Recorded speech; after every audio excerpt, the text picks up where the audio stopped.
এই হসপিটালে একজন ওই যে লাশ কাটে না, ওই যে মেডিকেল স্টুডেন্টদেরকে লাশ কেটে দেখায়, তা আমার এক স্টুডেন্ট সেখানে, উনিও ডক্টর মাশাআল্লাহ, উনি বলছেন যে যখন লাশ কাটার জন্য নিয়ে আসলো মেডিকেলে, মনে হয় ফার্স্ট ইয়ারে কি সেকেন্ড ইয়ারে এটা করে, তোমাদের ফার্স্ট ইয়ারে মনে হয়, সেকেন্ড ইয়ারে মেবি।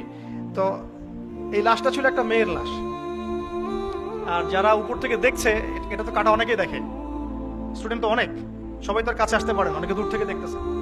তো যে টিচার এই কাজটা করতেছে, সেই টিচারটা করতে গিয়ে মাথাটা এখানে কিন্তু খুলে ফেলে, কিছু একটা দিয়ে আঘাত করে খুলে ফেলে। তখন উনি বলছেন যে এই যদি হয় শেষ পরিণতি, তাহলে তোমাদের এত লিপস্টিকের কি দরকার আছে। টিচার বলছেন এই কথা।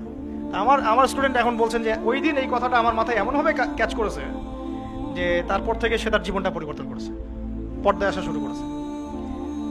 একটা মেয়ের যদি জীবন